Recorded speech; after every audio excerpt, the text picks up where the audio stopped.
देखो, भगवान का जो अवतार होता है,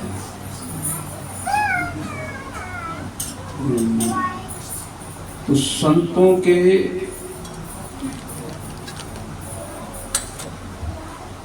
विशेष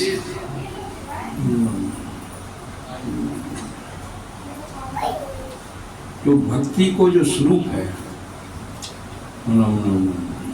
वो संतों में मूल रूप से पाया जाता है।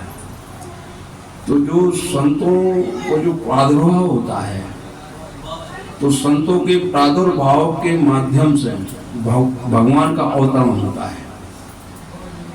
तो तुलसीदास जी का जो कलयुग में प्रादुर्भाव हुआ है, तो उनसे भगवान का अवतरण भी हुआ है। तो भगवान का कौन सा अवतरण है? रामायण के रूप में भगवान का अवतार हुआ है। तो त्रेता में भगवान का शरीर रूप से अवतार हुआ है, लेकिन कलयुग में तुलसीदास जी के द्वारा, तुलसीदास जी के माध्यम से, तुलसीदास जी के प्रेम के से की जो प्रादुर्भाव हुआ, उनका प्रेम का जो अवलंबन उनको मिला, उनके माध्यम से रामायण के द्वारा उनका अवतार हुआ है। तो तुलसीदास जी वाल्मीकि के अवतार हैं। तो सतयुग में भगवान के पहले ही उन्होंने रामायण लिख दी थी। भगवान का जन्म तो त्रेता में हुआ है और रामायण में सतयुग में ही लिख दी थी। और रामायण सतकोट अपारा, 100 करोड़ रामायण है, और वाल्मीकि रामायण के 1 करोड़ श्लोक हैं। ये तो अपन को जो रामायण मिलती है वो तो बहुत छोटी है। रामायण बहुत बड़ी विशाल रूप है रामायण का। तो वो संस्कृत में है।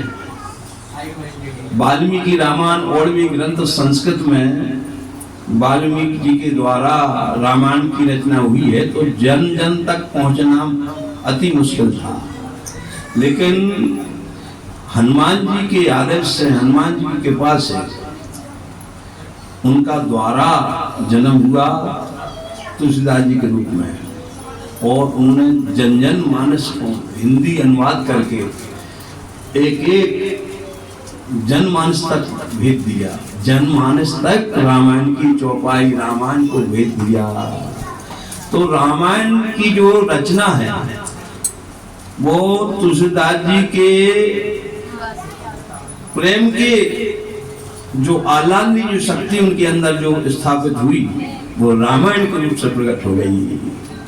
तो वो भी भगवान का अवतार है। रामायण यानी भगवान का स्वरूप का अवतार। तो त्रेता में भगवान का वैर मूर्ति है, भगवान का सशरीर अवतार है, और कलयुग में रामायण के रूप में अवतार है। तो आज जो तुलसीदास जी का जन्म है वो अत्यंत सौभाग्यशाली दिन है, और हिंदुत्व की, सनातन धर्म की रक्षा के लिए तुलसीदास जी का अवतरण हुआ है। और तुलसीदास जी अगर उनका अवतरण नहीं होता तो इतना हिंदुत्ववादी सनातन धर्म में इतनी मजबूती नहीं आती। मूल रूप में तुलसीदास जी हैं, जो सनातन धर्म की जो जड़ें जमी हैं वो तुलसीदास जी महाराज की कृपा से हुई है। इसलिए आज का जो जन्म है तुलसीदास जी का, जो हिंदुत्व की रक्षा, सनातन धर्म की रक्षा के लिए हुआ है। तो अपन सबको एहसान मानना चाहिए कि वे पहले से पुल बना गए धर्म को, भक्ति का पुल। वे पहले से बड़े बड़े ब्रिज बना के चले गए, वो अपन आराम से उससे गुजरते आ रहे जा रहे। न तो बड़े बड़े गड्ढा थे रास्ता में, बड़े बड़े भारी गड्ढा थे, तुम निकल नहीं सकते, बड़ा बड़ा कीचड़ भरा हुआ था। और तुलसीदास जी का अवतरण हुआ तो बड़े बड़े पुलों का उनने 7 पुल बालकांड से लेके वो उत्तरकांड तक उनने बड़े बड़े 7 पुलों की रचना कर दी। इसलिए मूल रूप से सनातनियों के लिए, सनातन धर्म के लिए जे बहुत गहराई से सोचना चाहिए कि मूल रूप में तुलसीदास जी का ही अवतरण छपा है। इसलिए सनातन धर्म के लिए मूल रूप से तुलसीदास जी ही एक विशेषकर संत शिरोमणि के रूप में अवतार हुआ है। इसलिए हर वर्ष इसमें कोई व्यक्तिगत भावना नहीं है कि तुलसीदास जी ब्राह्मण थे या उनकी व्यक्तिगत सोचती, नहीं, व्यक्तिगत नहीं। जितनी भी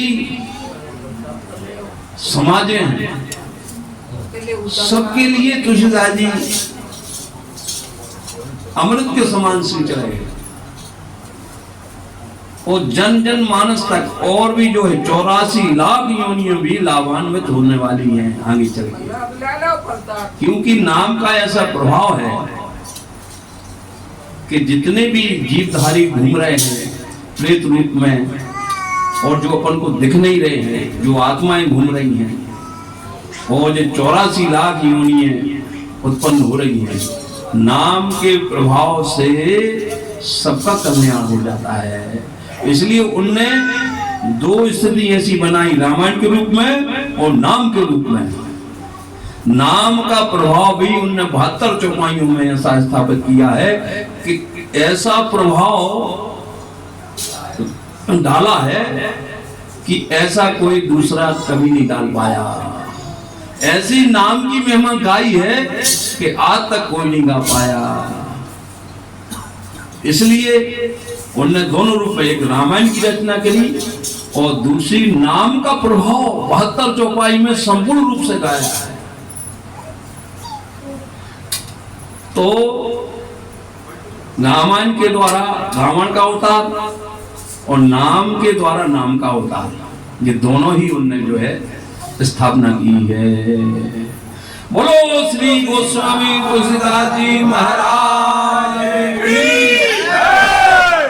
बोलो गोस्वामी तुलसीदास जी महाराज की जय। गोस्वामी तुलसीदास जी महाराज की